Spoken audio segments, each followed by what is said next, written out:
Hello NEET aspirant, welcome to DTC बायोटेल the story of NEET biology मध्ये तुमचं स्वागत आहे. आजच्या स्टोरीमध्ये बायोटेक्नॉलॉजी प्रिन्सिपल अँड प्रोसेस मधली 4थी स्टोरी आपण स्टार्ट करतोय. आजच्या स्टोरीमध्ये मी तुम्हाला रिस्ट्रिक्शन एंडोन्यूक्लियसची छान स्टोरी सांगणार आहे. रिस्ट्रिक्शन एंडोन्यूक्लियस हे एक एन्झाईम आहे, सर्वांना माहिती आहे, ज्याला आपण सुरुवातीला मॉलिक्युलर सीझर हे पण नाव दिलेलं आहे. आता रिस्ट्रिक्शन एंडोन्यूक्लियसची स्टोरी काय आहे तर 1963 मध्ये आर्बर, नॅथन आणि स्मिथ या 3 सायंटिस्टने एक गोष्ट ऑब्झर्व केली की बॅक्टेरियोफेजेसची जी वाढ आहे, ग्रोथ आहे, तर ती ई कोलाई बॅक्टेरियाच्या आतमध्ये थांबवलेली आहे. आणि ही कोण थांबवतं तर 2 एन्झाईम त्या बॅक्टेरियाकडचे थांबवतात. मग हे 2 एन्झाईम कोणते आहेत तर त्यांच्या लक्षात आलं की एक एन्झाईम डीएनए मध्ये मिथाइल ग्रुप ऍड करतोय आणि दुसरा एन्झाईम बॅक्टेरियोफेजेसच्या डीएनए ला कट करण्याचं काम करतोय. आणि जो कट करण्याचं काम करतोय त्या एन्झाईमला नाव दिलं त्यांनी रिस्ट्रिक्शन एंडोन्यूक्लियस. म्हणजे बॅक्टेरियोफेजेस काय आहेत तर हे व्हायरसेस आहेत. व्हायरसेस काय करतात, स्वतःचं जेनेटिक मटेरियल होस्ट सेलमध्ये टाकतात, इथं बॅक्टेरियामध्ये सोडलं जातं. ते जेनेटिक मटेरियल बॅक्टेरियाच्या जिनोम सोबत जाऊन कंबाईन होतं आणि तिथं नंतर ते मल्टिप्लाय होतात. पण ऍक्च्युअल ई कोलाई मधले 2 एन्झाईम बॅक्टेरियोफेजेसनं रिलीज केलेल्या डीएनए ला मल्टिप्लाय होऊ देत नाहीत आणि स्वतःच्या जिनोम सोबत कंबाईन होऊ देत नाहीत, कारण ते त्या डीएनए सोबत मिथाइल ग्रुप ऍड करतात. मिथाइल ग्रुप ऍड झाल्यामुळं, कट केलेल्या डीएनएच्या तिथं मिथाइल ग्रुप ऍड झाल्यामुळं तो डीएनए ई कोलायच्या जिनोम सोबत कंबाईनच होत नाही. आणि दुसरी गोष्ट, त्या डीएनए ला ते तिथं कट करायला लागले, त्यामुळं कट करायले त्यामुळं पण तो याच्या जिनोम सोबत कंबाईन होत नाही. आणि कट करणारं जे एन्झाईम आहे मग त्याला त्यांनी नाव दिलं रिस्ट्रिक्शन एंडोन्यूक्लियस. जर आपण पाहिलं तर हे रिस्ट्रिक्शन एंडोन्यूक्लियस एन्झाईम आतापर्यंत किती डिस्कवर झालेत तर 900 पेक्षा जास्त रिस्ट्रिक्शन एंडोन्यूक्लियस डिस्कवर झालेत आणि ते आयसोलेट केलेले आहेत 230 पेक्षा जास्त वेगवेगळ्या बॅक्टेरियाच्या स्ट्रेन पासून.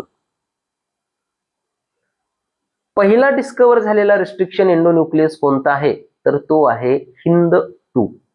आणि HindII हा फर्स्ट रिस्ट्रिक्शन एंडोन्यूक्लियस आहे जो 6 बेस पेयर वर त्याची ऍक्शन दाखवतो.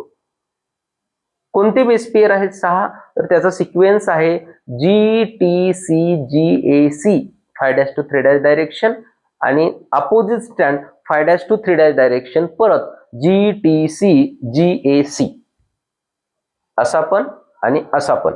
मी ऑलवेज स्टँड लिहित असताना याला 5' म्हणलं आणि याला मी परत 5' म्हणलं.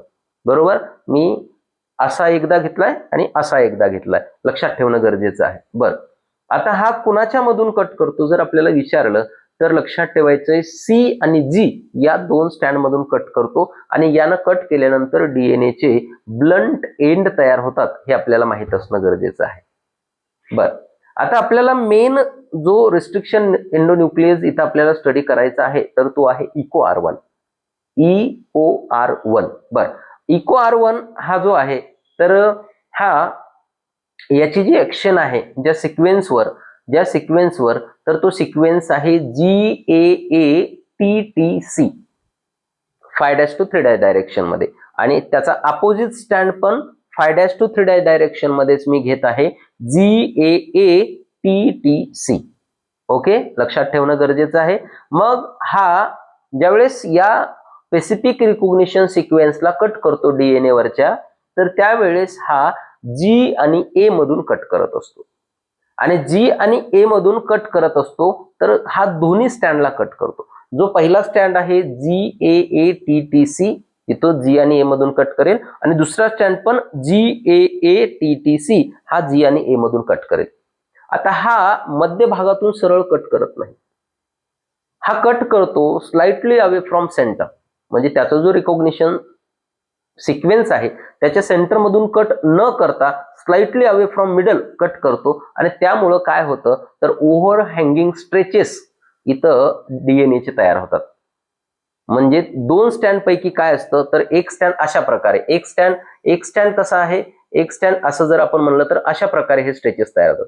म्हणजे एक स्टँड हा शॉर्ट असतो, एक स्टँड हा शॉर्ट असतो आणि एक स्टँड हा ओव्हर हँगिंग स्ट्रेच बाहेर निघलेला असतो.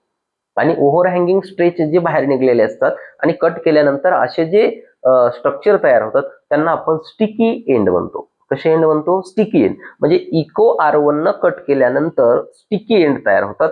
हे स्टिकी एंड काय प्रमोट करतात तर हे स्टिकी एंड प्रमोट करतात हायड्रोजन बॉन्डिंग. मग बुकमध्ये असं म्हटलेलं आहे की name sticky end given because they promote the hydrogen bonding between two complementary cut counter part. बरोबर, कॉम्प्लिमेंटरी कट काउंटर पार्ट मध्ये ते हायड्रोजन बॉन्डिंग प्रमोट करतात आणि दोन न्यूक्लियोटाइडच्या चेन किंवा दोन स्टँड एकमेकांना जोडायला मदत करतात. याचबरोबर sticky end also facilitate the action of DNA ligase असं आपण म्हणू शकतो. डीएनए लायगेजची ऍक्शन पण ते फॅसिलिटेट करतं आणि यस दोन डीएनएचे फ्रॅगमेंट एकमेकांना जोडायला मदत होते, लक्षात ठेवणं गरजेचं आहे.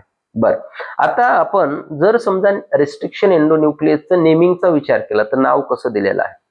आपण एक एक्झाम्पल घेऊ. माझ्याकडे एक्झाम्पल आहे रिस्ट्रिक्शन एंडोन्यूक्लियस कोणता? Eco R1. आणि इको R1 हा कुणापासून आयसोलेट केलेला आहे तर इचेरिशिया कोलाई RY13 नावाचा बॅक्टेरियाचा एक स्ट्रेन आहे, त्याच्यापासून तो आयसोलेट केलेला आहे. आता या नावामध्ये जर तुम्ही बघितलं इको R1 मध्ये तर पहिला वर्ड कॅपिटल ई हा डिनोट करतो जीनस, बॅक्टेरियाचं जीनस. दुसरे पुढचे जे दोन वर्ड आहेत CO तर हे डिनोट करतात यस पेसिस, ती बॅक्टेरिया कोणत्या पेसिसची आहे. नेक्स्ट यानंतर पुढचा जो R वर्ड आहे तर तो डिनोट करतो त्या बॅक्टेरियाचा स्ट्रेन आणि रोमन मधला फर्स्ट नंबर डिनोट करतो order of enzyme from that particular bacteria isolated.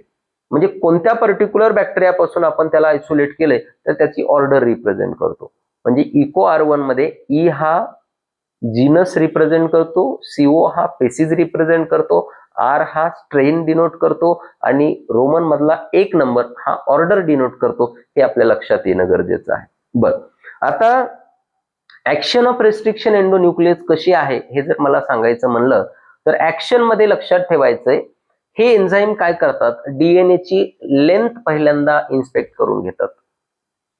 मग पहिली स्टेप मला सांगता येईल inspecting the length of DNA sequences. Inspecting the length of DNA sequences. Second step yes that time find out the specific recognition sequence for action. बरोबर आहे ना, specific recognition sequence त्या DNA ला चेक करत असताना शोधतात. Then bind with specific recognition sequence, त्या specific recognition सिक्वेन्सला बाइंड होतात आणि cut between specific basis of two stand of DNA. लक्षात ठेवायचं डीएनएच्या दोन्ही स्टँडला कट करतात या स्पेसिफिक बेसिसच्या मध्यभागातून. जसे की आपण म्हणलं इको R1 कुठून कट करतो तर G आणि A, पहिल्या एका स्टँडच्या G आणि A मधून आणि दुसऱ्या स्टँडच्या आपण G आणि A मधून तो कट करण्याचं काम करत असतो. लक्षात ठेवणं गरजेचं आहे. बरोबर, तर अशा प्रकारे हे कट करतात. आता कट करताना कोणते बॉन्ड कट करतात तर रिस्ट्रिक्शन एंडोन्यूक्लियस हा कट करतो बाळांनो फॉस्फोडायस्टर बॉन्ड, ज्याला आपण शुगर फॉस्फेट बॅकबोन म्हणतो. तर ते बॉन्ड कट करण्याचं काम रिस्ट्रिक्शन एंडोन्यूक्लियस एन्झाईम करत असतो. लक्षात ठेवणं गरजेचं आहे. रिस्ट्रिक्शन एंडोन्यूक्लियस एन्झाईम आहेत म्हणून rDNA टेक्नॉलॉजी यस पॉसिबल आहे. कारण स्पेसिफिक बेस सिक्वेन्स मधून ते कट करून दोन डीएनएचे फ्रॅगमेंट जोडता येतात आणि आपल्याला rDNA तयार करता येतो आणि rDNA तयार केल्याच्या नंतर यस तो ट्रान्सफर करून आपण डिझायरेबल प्रोडक्ट ऑब्टेन करू शकतो. हे आपल्या लक्षात येणं गरजेचं आहे. बरं, आता याच्यानंतर अजून काय सांगता येईल मला तर पॅलिंड्रोमिक सिक्वेन्स ही एक कन्सेप्ट इथे दिलेली आहे. पॅलिंड्रोमिक न्यूक्लियोटाइड सिक्वेन्स. आता सुरुवातीला आपण समजून घेऊ की पॅलिंड्रोम म्हणजे काय. तर पॅलिंड्रोम म्हणजे काय असतो तर लक्षात ठेवायचं group of letter which form same word when read in both forward and backward direction. म्हणजे अशा लेटरचा ग्रुप जो एखादा शब्द तयार करतो त्याला तुम्ही सरळ वाचलं तरी तो शब्द आणि वापस असं उलट वाचलं तरी सेम शब्द. आपण एक शब्द लक्षात घेऊ. माझ्याकडे एक शब्द आहे मलयालम. आता मलयालम काय आहे तर MALAYALAM. तुम्ही असं वाचलं तरी ते मलयालम येतं आणि उलट वाचलं तरी मलयालम येतं. अजून एक वर्ड घेऊ शकतो आपण सिंपल मॅडम, MADAM. बरोबर, तुम्ही सरळ वाचलं तरी मॅडम आणि असं उलट वाचलं तरी मॅडम. म्हणजे हा जो शब्द होतो तर त्याला म्हणायचं पॅलेंड्रोमिक सिक्वेन्स. आणि मग हे पॅलेंड्रोमिक न्यूक्लियोटाइड सिक्वेन्स, असे पॅलेंड्रोमिक न्यूक्लियोटाइड सिक्वेन्स डीएनए मध्ये असतात आणि त्या सिक्वेन्सला कट करण्याचं काम रिस्ट्रिक्शन एंडोन्यूक्लियस करत असतो. समजून घेऊ. आपल्याकडं इको R1 आहे, इको R1 रिस्ट्रिक्शन एंडोन्यूक्लियस. आता इको R1 हा कोणत्या सिक्वेन्सला कट करतो मला सांगा. 5' to 3' डायरेक्शन त्याचा सिक्वेन्स होता GAATTC. दुसऱ्या स्टँडवर बी ज्यावेळेस तुम्ही 5' to 3' त्याला रीड करता तिथं पण काय आहे GAATTC.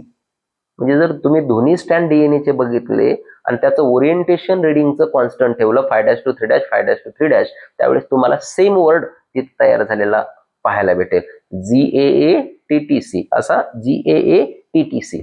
बरोबर, म्हणजे या सिक्वेन्सला आपण काय म्हणतो तर पॅलेंड्रोमिक न्यूक्लियोटाइड सिक्वेन्स म्हणतो. आणि पॅलेंड्रोमिक न्यूक्लियोटाइड सिक्वेन्स हा स्पेसिफिक असतो प्रत्येक स्पेसिफिक रिस्ट्रिक्शन एंडोन्यूक्लियस एन्झाईमसाठी. लक्षात येते सर्वांना. तर अशा प्रकारे नेमिंग असेल, त्याची ऍक्शन असेल किंवा पॅलेंड्रोमिक सिक्वेन्स असेल तर ही पूर्ण माहिती आम्हाला लक्षात येणं गरजेचं आहे. ऑलवेज तुम्ही लक्षात ठेवा, तुम्हाला RDNA तयार करण्यासाठी वेक्टर डीएनए आणि सोर्स ऑफ डीएनए किंवा फॉरेन डीएनए दोघांनाही कट करायला सेम रिस्ट्रिक्शन एंडोन्यूक्लियस वापरावं लागेल. त्यावेळेस सेम एंड तयार होतील दोघांचे आणि सेम एंड तयार झाल्याच्या नंतर ते एकमेकांना जोडले जाऊ शकतात. जर तुम्ही सेम रिस्ट्रिक्शन एंडोन्यूक्लियस एन्झाईम नाही वापरलं तर तुमचा RDNA तयार होणार नाही, हे आपल्या लक्षात येणं गरजेचं आहे. तर अशा प्रकारे रिस्ट्रिक्शन एंडोन्यूक्लियस एन्झाईमची इन्फॉर्मेशन आपल्याला माहित असणं गरजेचं आहे. Thank you very much.